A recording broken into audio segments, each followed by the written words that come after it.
Hi, I'm Andras from the Drowning Detection System team, and this is our final pitch. I hope you're excited. So first, let's look at the numbers, why we came up with this idea. Drowning is the third leading cause for unintentional injury death worldwide. There are over 200,000 deaths uh, because of drowning worldwide. This statistics is according to the World Health Organization. Drowning is among the top 5 causes for death for people aged under 14. And in the US alone, the direct and indirect cost of drowning is close to 300 million US dollars per year. So what is our purpose? It is actually quite simple. We would like to drastically reduce the number of drownings. We would like to create a safe environment for the swimmers. And also we would like to help the lifeguards in their daily tasks. We would do that with automation. So what is our solution? Our solution is based on semi-automated drones patrolling the beach coast. They would use stereo camera that utilizes computer vision on the edge. We would like to use AI to make human drowning detection and also make signal detection. For example, gesture detection like waving and also facial recognition. Above all, we would like to localize the humans in the water so that the lifeguards can know where they are located when there is a problem, if there is. We did some experiments. On the first picture, you can see me as I'm waving my hand to my teammates who are using the Luxonis camera from the balcony.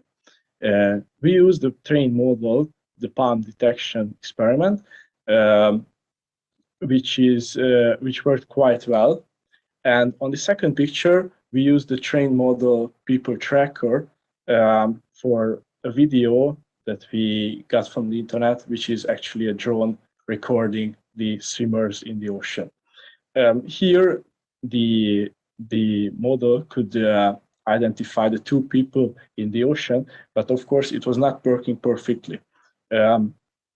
We are sure that we could improve our results drastically by creating a dedicated model for our use case.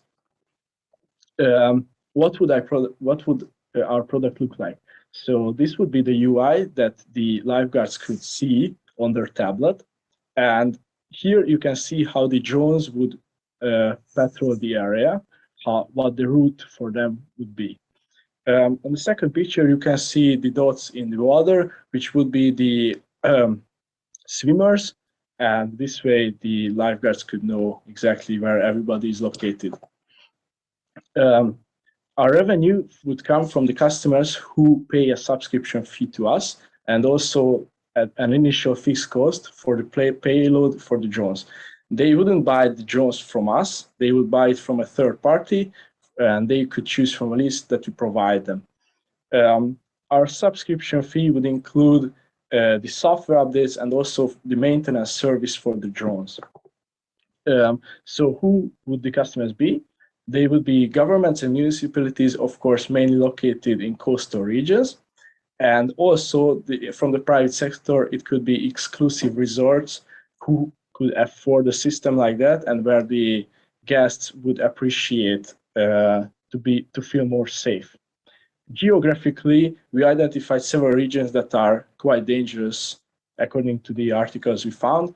The Mediterranean Sea at Valencia, the Atlantic Ocean at Hendaye in France, the Pacific Ocean at Sydney, and also the Lake Michigan, where many deaths occur yearly.